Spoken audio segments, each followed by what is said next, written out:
Oke anak-anak, hari ini kita ujian.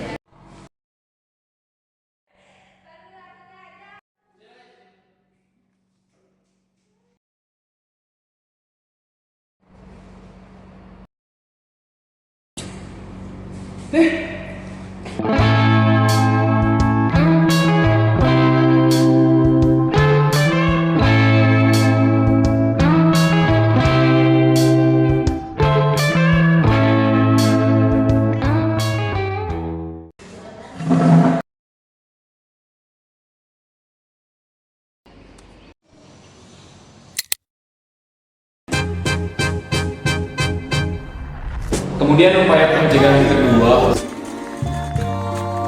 siswa atau siswa yang benar-benar orang lain untuk mengerjakan tugasnya. Terus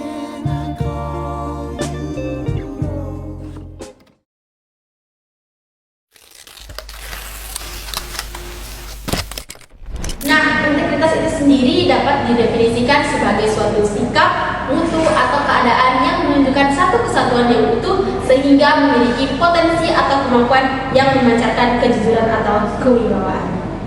Nah, ada pun beberapa hal atau aspek yang meliputi integritas itu sendiri. Yang pertama ada kejujuran, konsistensi, kepercayaan, tanggung jawab, dan kepatuhan terhadap prinsip.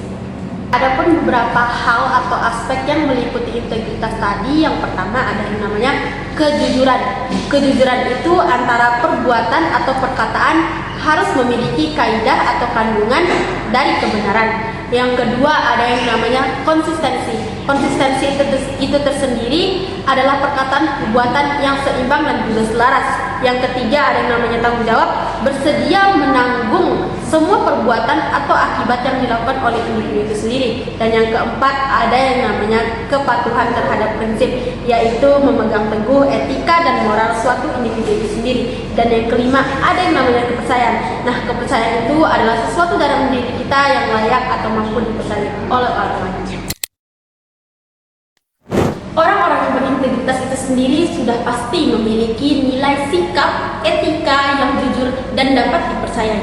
Nah, dalam tema yang kami angkat ini sendiri, kecurangan itu apa sih? Nah, adapun bentuk-bentuk kecurangan dalam pendidikan itu seperti joki tugas, mencontek, plagiarisme, terus penggunaan AI tanpa etika. Nah, hal itu membuat para mahasiswa menjadi ketergantungan terhadap pihak lain.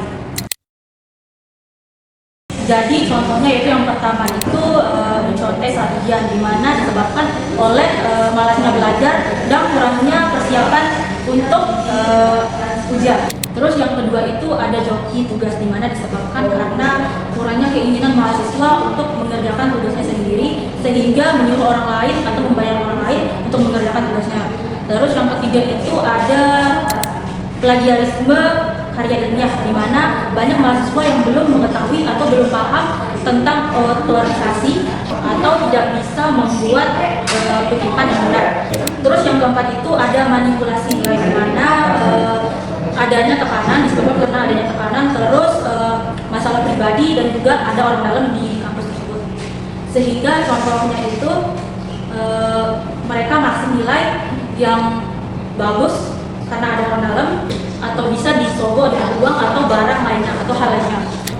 Terus yang terakhir itu penggunaan AI tanpa etika, di mana banyak mahasiswa yang kurang paham untuk menggunakan teknologi secara efektif, sehingga banyak yang pakai AI buat nyalin jawaban atau copy paste tanpa mengetahui materi yang dibahas atau yang dipelajari.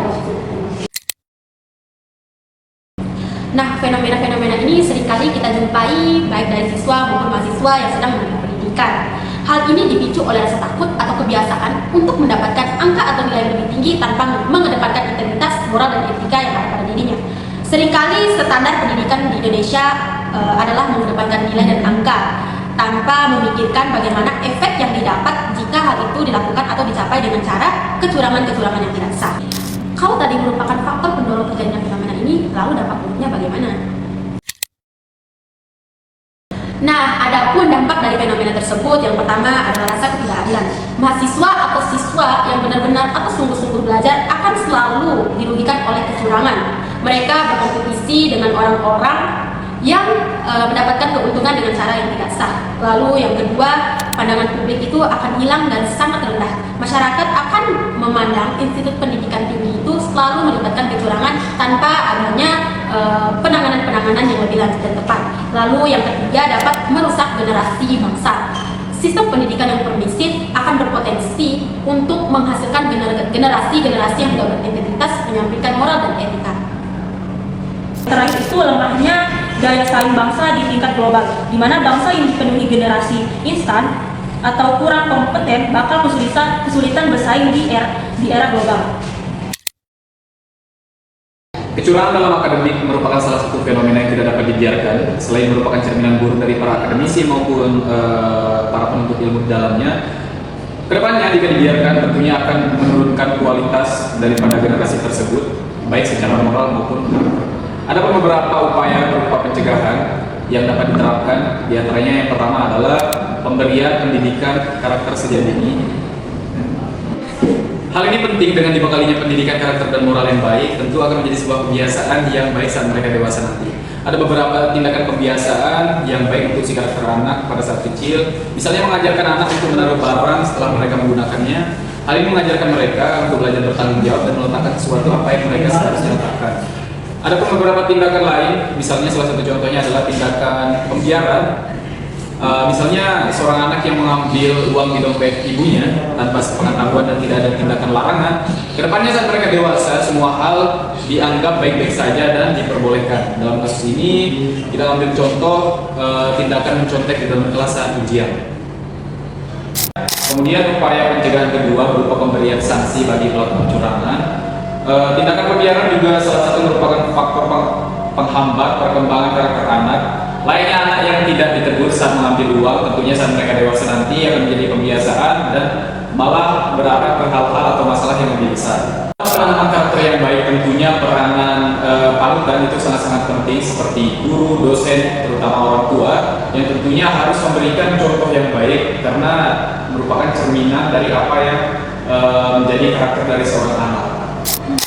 Pada sistem pendidikan kita, terutama di kuliah, SMA maupun SMP ke bawah, itu sistem yang menuntut untuk mengajar nilai yang baik, mengabaikan sikap moral dan pendidikan, terutama kejujuran. Apapun dilakukan demi nilai A yang ada di SIA, tentunya dengan proses yang tidak baik, seperti mencontek, penggunaan AI tanpa etika, juga plagiarisme, dapat menurunkan kualitas karakter generasi tersebut. Literasi digital dan penggunaan teknologi juga penting. Kayak penggunaan teknologi AI tanpa memperhatikan etika dan semena-mena melakukan penjiplakan tanpa menekankan kemampuan berpikir kritis yang baik. Integritas dan karakter merupakan sifat yang tampak mencerminkan karakter dari suatu generasi yang baik dan bermoral. Tentunya harus diperhatikan sejak dini untuk menghindari masalah yang lebih besar ke depannya.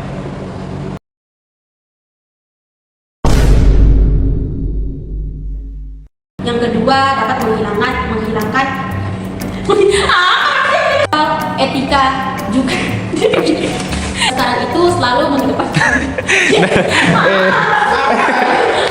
mendapatkan nilai atau angka akan nggak mau terima kenangan deh, dan sungguh-sungguh belajar nggak mau cara Pak ulang.